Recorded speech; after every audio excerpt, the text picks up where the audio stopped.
జనార్దన్ రెడ్డి గారు చెప్పడం కూడా జరిగింది. అయితే నిన్నటి రోజున మంత్రి నారాయణ గారు మాట్లాడినటువంటి మాటలు, దాని గురించి ప్రత్యేకంగా ఒక ప్రెస్ మీట్ పెడదామనుకున్నాం. మీరు అడిగినారు కాబట్టి దాన్ని ఇప్పుడే ప్రస్తావిస్తారు. సో దీనికి సంబంధించి మేము మొట్టమొదటిగా నెల్లూరులో జరుగుతున్నటువంటిది కానీ, అలానే అమరావతిలో జరుగుతున్నటువంటిది కానీ అనేక అక్రమాలు, అనేకమైన అంతం లేనటువంటి అవినీతి, చాప కింద నీరులా ప్రవహిస్తున్నటువంటి అవినీతిని ప్రశ్నించడం కూడా జరిగింది. ఈరోజు మేము విజయం సాధించామనే చెప్తాం. అన్ని విషయాల్లో కూడా, అటు విఆర్ కాలేజ్ విషయం కానీ ప్రతి విషయంలో కూడా మేము మాట్లాడుతున్న తర్వాత మీరు వెనక్కి తగ్గి మీరు జనరల్ ఫండ్స్ నుంచి విత్డ్రా చేయడం అన్నది ఉపసంహరించుకుంటా ఉన్నారన్నది వాస్తవం. ఈ విషయంలో వైఎస్ఆర్సీపీ విజయం సాధించింది అన్నది ఈరోజు అందరికీ కూడా తెలిసిన విషయమే. అయితే మేము ఆ రోజు ప్రస్తావించినటువంటి 2 మాటలు నేను మీ దగ్గర కూడా ఈరోజు మళ్ళీ ప్రస్తావిస్తాను. మొట్టమొదటిది, ఈ చెట్ల పేరుతో జరిగినటువంటి అవినీతికి సంబంధించి ఫస్ట్ ప్లాంటేషన్కి సంబంధించి చెట్టుకు 5,000 రూపాయలు, అలానే మెయింటెనెన్స్ పేరుతో 6,888 రూపాయలు, మొత్తం మీద 11,888 రూపాయలు డ్రా చేయడానికి వీరు దానికి సంబంధించినటువంటి కసరత్తు చేస్తారని చెప్పి మేము మాట్లాడాం. నిన్నటి దాకా కూడా నారాయణ గారు మాట్లాడిన దానికి ముందు కూడా ఈ 5,000 రూపాయలను ఒప్పుకున్నారు. 5,000 రూపాయలను ఒప్పుకొని దానికి సంబంధించి 5,000 కాదు, దాంట్లో ట్యాక్సులు ఉన్నాయి, ఇది అని చెప్పి మాట్లాడుతున్నారు. సో ఈ 5,000కి సంబంధించి వారు ఏదైతే అప్రూవల్స్ తీసుకున్నారో ఆ అప్రూవల్స్ అన్నిటి కూడా బయటపెట్టడం కూడా జరిగింది. ఇక రెండో పాయింట్కి వచ్చేటప్పటికి 6,888 రూపాయలు మెయింటెనెన్స్ పేరుతో మీరు ఏదైతే దోపిడీకి స్కెచ్ చేస్తూ ఉన్నారో ఆ విషయాన్ని కూడా మేము మాట్లాడడం కూడా జరిగింది. నిన్నటి దాకా ఎవరు మాట్లాడాల, నిన్న స్వయంగా మంత్రి గారు చెప్పినారు. ఈ 6,888 రూపాయలకు సంబంధించి ఏఈ అనే వ్యక్తి దానికి సంబంధించి ఎస్టిమేషన్స్ వేసింది వాస్తవమే, దానికి సంబంధించి మేము ఖర్చు పెట్టలేదన్నారు.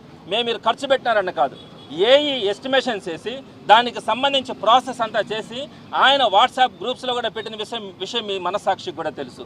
మేము ఈ ఇష్యూ ప్రస్తావించిన తర్వాత ఈ మెయింటెనెన్స్ డబ్బులు 3 నెలల తర్వాత నుంచి వాళ్ళకి రావడం కూడా ప్రారంభమవుతాయి.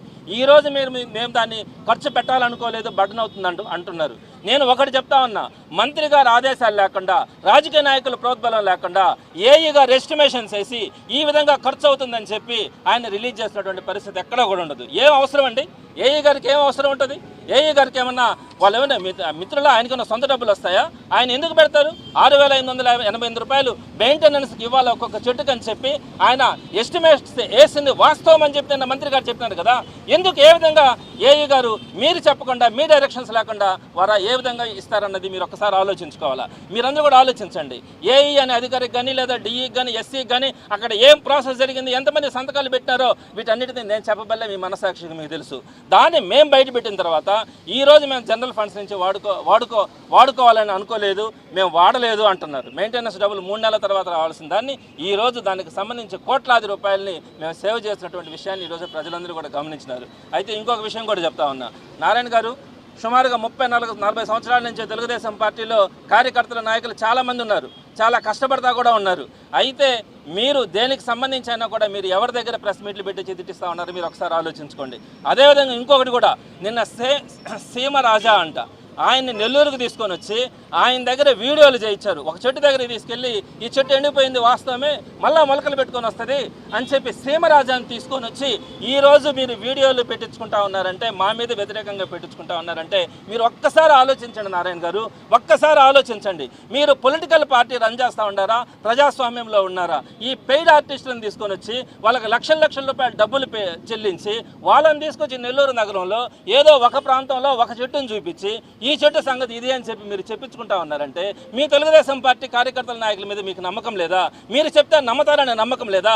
ఆ సీమరాజా అనే అతన్ని తీసుకొని వస్తే నమ్మతారు ఈ నగర ప్రజలని చెప్పి మీరు అమాయకంగా అనుకుంటే దానికంటే కూడా మీకు ఇంకొక మాట కూడా చెప్పాల్సిన అవసరం లే. అదేవిధంగా 3వ పాయింట్ నారాయణ గారు అన్నారు, వీళ్ళకి ఏదన్నా కనుక సమాచారం కావాల్సి ఉంటే నేను దాన్ని విడిపిస్తా. 2వ వీడియో త్వరగా అది కూడా ఈరోజు ఈ స్టేజ్కి వచ్చినప్పుడు నెల్లూరుకి చేయాల్సిన బాధ్యత నాకు ఉంది.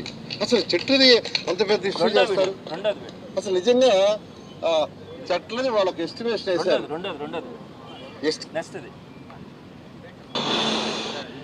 ఒక ఎమ్మెల్యేగా 73,000 మెజార్టీతో గెలిపించినప్పుడు నా నైతిక బాధ్యతగా నెల్లూరులో పుట్టి పెరిగి అది మధ్యలో 14 సెకండ్ల నుంచి 34 సెకండ్స్ మధ్యలో ఉంది కదా, అది పెట్టు త్వరగా. చేస్తారు? అసలు నిజంగా ఆ, చెట్లని వాళ్ళకి ఎస్టిమేషన్ వేశారు. ఎస్టిమేషన్ అధికారులు ఎస్టిమేషన్ వేశారు. వేస్తే నాకు చెప్తే వద్దు అన్నా మున్సిపాలిటీ డబ్బులు ఖర్చు, ఆ ఎస్టిమేషన్ని వైరల్ చేసి అంత ఖర్చు పెట్టారు, 12,000 13,000. వీటికి ఈరోజు పుట్టి పెరిగి ఈరోజు ఈ స్టేజ్కి వచ్చినప్పుడు నెల్లూరుకి చేయాల్సిన బాధ్యత నాకుంది. అసలు చెట్లని అంత పెద్ద ఇష్యూ చేస్తారు? అసలు నిజంగా ఆ, చెట్లని వాళ్ళకి ఎస్టిమేషన్ వేశారు. ఎస్టిమేషన్ ఇది కాదురా బాబు, ఇంకొకటి అది ఉంది కదా, మధ్యలోదిరా బాబు, 14వ సెకండ్ నుంచి 34వ సెకండ్ దాకా. సరే అది ఇట్టి, పేపర్లు అన్నాయి, పేపర్లు ఇట్టి.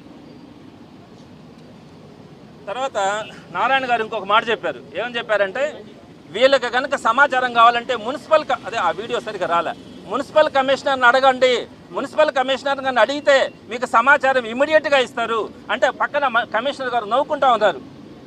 అంటే ఆయన ఏదో నిజంగా ఇచ్చేసేటట్టు ఈయన చెప్పే మాటలు. మీరు అడగండి, మీరు అడగలేకపోతా ఉన్నారు, మీరు తెచ్చుకోలేకపోతా ఉన్నారు, తెచ్చుకొని మీరు మమ్మల్ని అడగండి అని చెప్పి నారాయణ గారు గట్టిగా మాట్లాడారు. నేను దానికి సమాధానం చెప్తా ఉన్నా. కమిషనర్ గారిని ఇదే విషయం మీద 2026 అంటే జనవరి 26వ తారీఖున ఆయనకు ఒక లెటర్ రాశాను. దీనికి సంబంధించి మీరు నిధులు ఏదైతే జనరల్ ఫండ్స్ గురించి మీరు ఖర్చు చేస్తూ ఉన్నారు కదా, దీనికి సంబంధించి మాకు ఒక ఫార్మాట్లో ఏ డేట్లో ఏ చెక్ని ఎంత ఇచ్చినారో అన్నది మీరు ఇవ్వండి అని చెప్పి జనవరి 26వ తారీఖున, ఇప్పటికి 3 నెలలు అయింది, ఫిబ్రవరి మార్చి ఏప్రిల్ 3 నెలలు అయింది, 90 రోజులు దాటి 100 రోజులు కావస్తూ ఉంది. ఈ రోజుకి ఇవ్వలేదండి మంత్రి గారు. మీరు అన్నారు కదా కమిషనర్ని అడగండి, మీరు సమాచారం కమిషనర్ దగ్గర నుంచి తెప్పించుకొని ఆ తర్వాత మీరు మమ్మల్ని అడగండి, కమిషనర్ ఇవ్వడానికి సిద్ధంగా ఉన్నారు, ఎందుకు అడగట్లేదు అన్నారు. మేము అడిగి 3 నెలలు అయిందండి, 3 నెలల క్రితం అడిగాం మీరు జనరల్ ఫండ్స్ నుంచి ఏ విధంగా ఖర్చు చేస్తూ ఉన్నారని. ఈ రోజు కమిషనర్ ఇవ్వాలా? మరి కమిషనర్ గారు పక్కనే ఉండి ముసిముసిగా నవ్వుకుంటా ఉన్నారు కదా, మరి దీనికి సమాధానం చెప్పాలి. అదేవిధంగా ఆయనకి నేను అనేక లెటర్లు రాసినాను, ఒక్కదానికైనా సమాధానం చెప్పినారా? విఆర్ కాలేజీ డిపిఆర్ గురించి కూడా అడిగితే మా దగ్గర డిపిఆర్ లేదని చెప్పినారు. ఫండ్స్ గురించి ఖర్చు పెడతా ఉన్న దాని గురించి అడిగితే అసలు దానికి సమాధానం కూడా చెప్పలే. మరి నారాయణ గారు దీనికి సమాధానం చెప్పాలి. లెటర్ రాసాం, సమాచారం కోసం అడిగాం, అయినా మీరు ఇవ్వకపోతే మేము అక్కడ జరుగుతున్నటువంటి పరిణామాలను తెలుసుకొని అక్కడ ఏ విధంగా ఎస్టిమేట్స్ చేసినారు, మీరు ఏ విధంగా వాటికి పర్మిషన్స్ తీసుకున్నారు, ఎవరెవరు సంతకాలు పెట్టినారు, అవన్నీ కూడా సమాచారం తెప్పించుకొని దాన్ని ప్రెస్ ద్వారా ప్రజలకు తెలియజేసిన తర్వాత ఈరోజు మీరు వెనకడుగు వేసి ఏదైతే 5,000 రూపాయలు ఇచ్చినారో అది అయిపోయింది, ఇంకా మిగతా సంబంధించినటువంటి మెయింటెనెన్స్కి సంబంధించి మేము ఇవ్వబోవట్లేదు అని చెప్పి ఈరోజు మీరు యూటర్న్ తీసుకొని మాట్లాడుతూ ఉన్నారు. ప్రాసెస్ అంతా పూర్తి చేసిన తర్వాత ఈ విధంగా ఉంది నెల్లూరులో. అందరూ కూడా ఆలోచించాల్సినటువంటి పరిస్థితి ఉందని కూడా తెలియజేస్తా ఉన్నా.